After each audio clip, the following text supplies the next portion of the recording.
Man, it's hot. It's about 25 degrees Celsius with humidity about 100% in Auckland. This is why I came up here. I came up for the heat and I've got it today. Had a swim at Mirawai Beach. Body surfing. I love it. This is what I'm all about. I thrive in the heat. Speaking of the heat,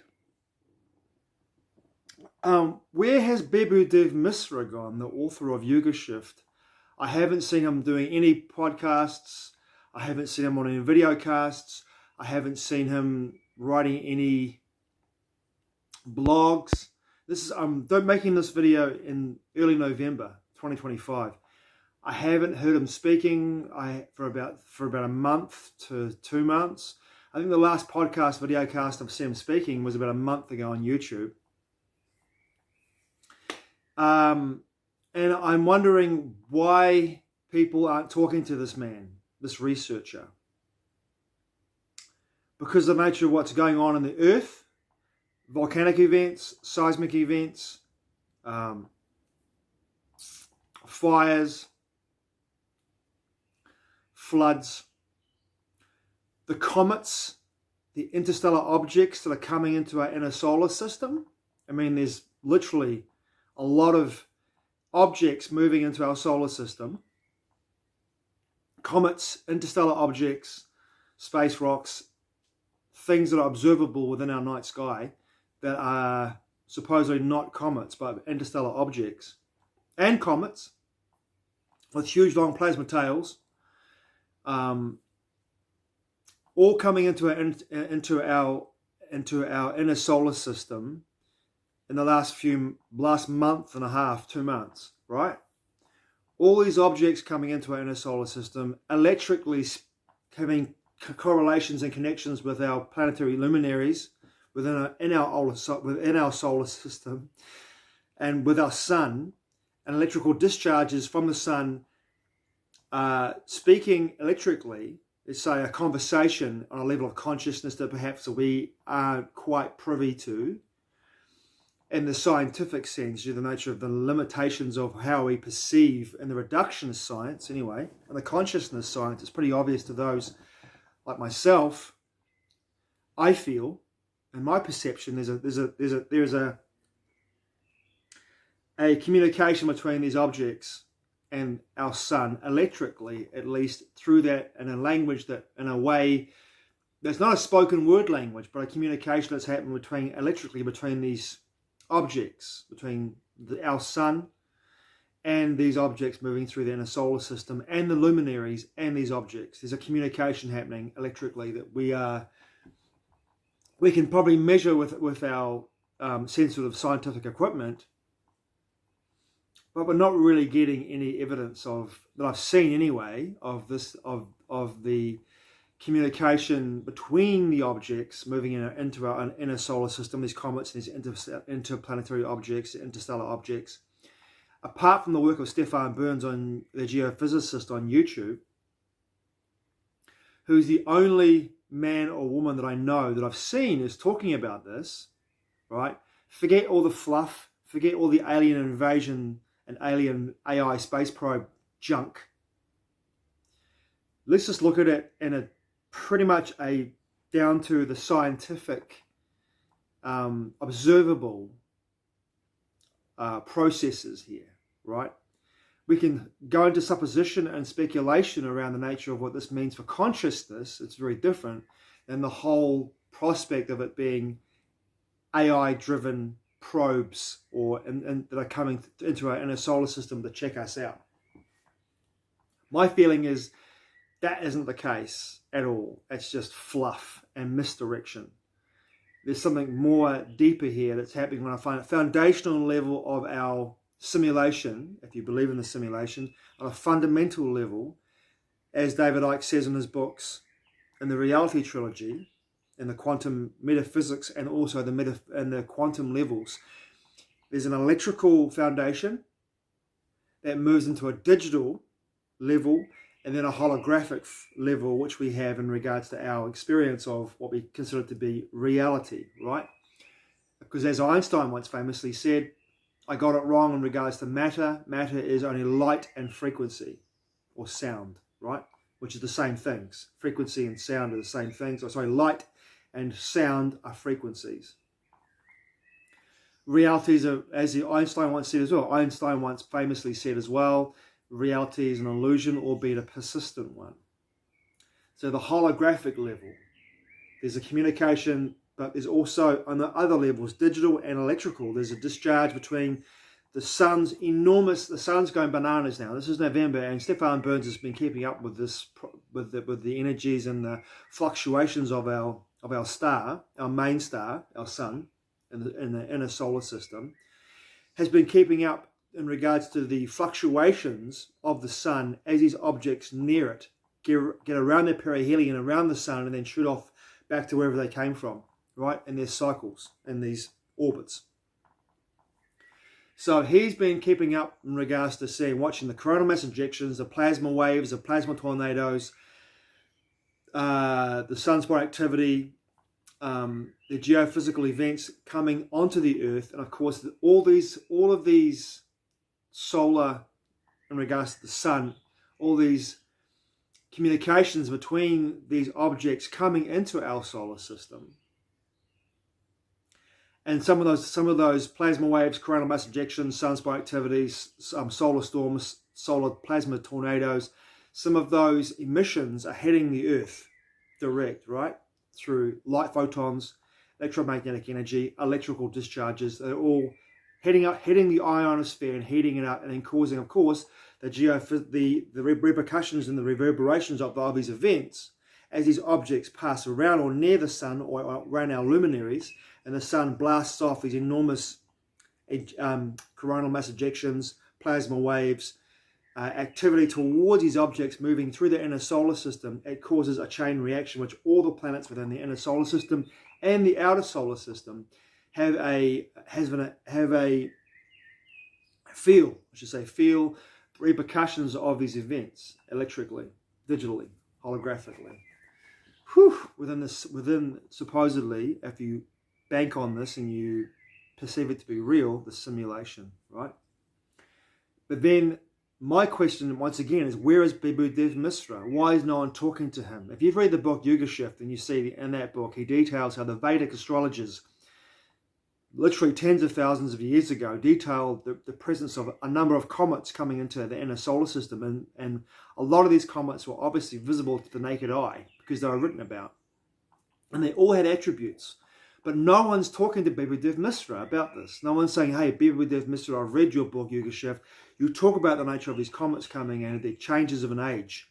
You've written about, you've researched this, and you've made it quite clear in your research that at the end of an age, there is, and the beginning of a new age, and in this case, ekpyrosis, a transformation through fire, as the Greeks call it, ekpyrosis, a transformation through fire, which is the denser, heavier frequencies of the Kali Yuga are being transmuted and alchemized through fire, comets, interstellar objects, solar activity, which then relates to on our planet as the repercussions come into the ionosphere, heated up, and then of course the geophysical events happening in the Earth's core and the Earth's mantle and the Earth's lava, volcanoes, seismic events, fires, all these happening in 2025, as he said it would take place at the end of March, the March Equinox. He said at the end of the ascending Kali Yuga cycle, at the end of March,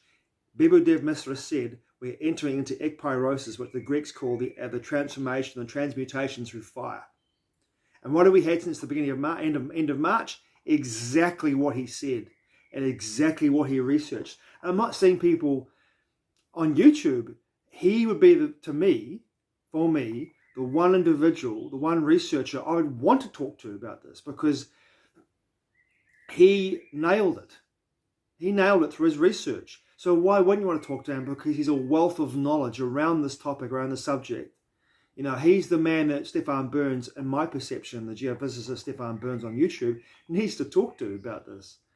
Because he can relate his research around this process, right? And whatever that looks like. So to me, it's like it's a no-brainer. You want to get Bibhu Dev Misra on your YouTube channel or on your podcast. and talk to him about what's going on, because, you know, everything he wrote about that book, Yuga Shift, is happening in real time. And we're seeing it. We're seeing so many interstellar and cometary objects coming into the inner solar system. Some of them being discovered, like on November the 6th, November the 5th, there's an object that's just been discovered between the Earth and 3i Atlas that's coming up into the orbits of the inner solar system rather than the ecliptic plane. It's coming into the ecliptic plane from below, between 3i Atlas, which is heading towards Jupiter, and the Earth, right? And Stefan Burns made a video about this today. Today's November the 7th, where I am in Auckland City. And for him, it's November the 6th. But he made a video about this, talking about the nature of this object coming in. There's so many objects, interstellar cometary objects, coming into our inner solar system in the next 6 to 8 to 10 months. And they've all been, a lot of them have been recorded, and we are looking at, you know, we know that they're coming into our inner solar system. But once again, no one's talking to Bibhu Dev Misra. Where's he gone? What's happened to him? Is he okay? Is his health good? Is he taking a break? Is he writing a book? I don't know. I've looked for him for months and wondering where he's gone to. Why no one's talking to this man? Because he has a wealth of knowledge. And his knowledge, his research is so prevalent and so important right now, because his perspectives, I'd love to hear his perspectives on what's going on right now with these interstellar objects, with the changes in the Earth's geophysical changes on the Earth, seismic events, volcanic eruptions, typhoons, floods, all these events happening right now on our planet. A lot of them within the Ring of Fire, and others, of course, happening in other parts of the world. Can be Philadelphia, Turkey, Afghanistan, the Mid-Atlantic Ridge. But most of the big ones, most of the biggest events are happening within the Pacific Ring of Fire. And a lot of these huge coronal mass ejections and plasma, ionized plasma ejections from the sun, a lot of these, as I'm watching Stefan Burns' videos, a lot of these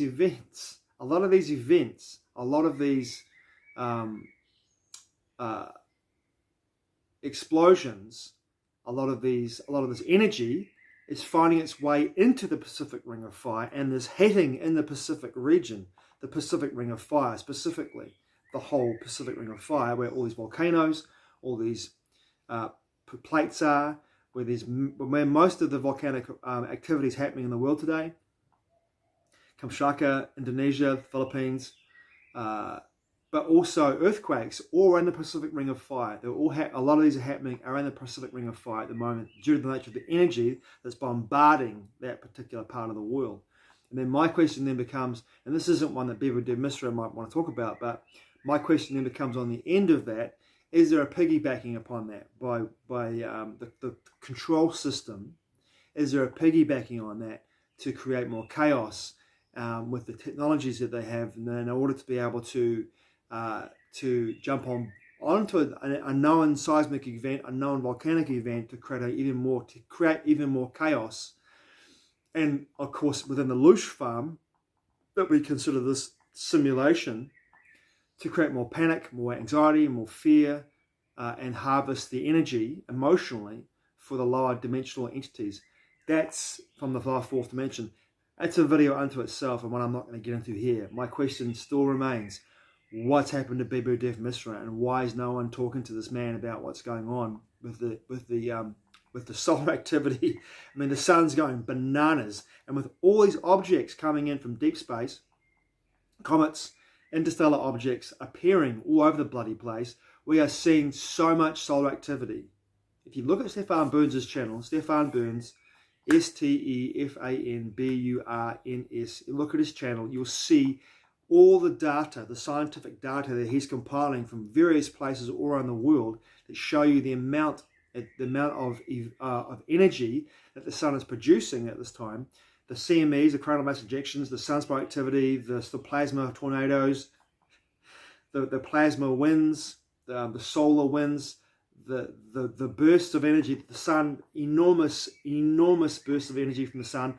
And what's happening, in my perception, it's kind of obvious if you look at this way, if you look at the electrical universe hypothesis, is that these objects coming into the inner solar system are activating the sun in a way that, in my perception, there's a communication happening on a level that we can't potentially understand if we look at it in a scientific method, unless we remove the reductionism and look at it with a very open mind, an open perspective, that there's a communication happening electrically between these objects.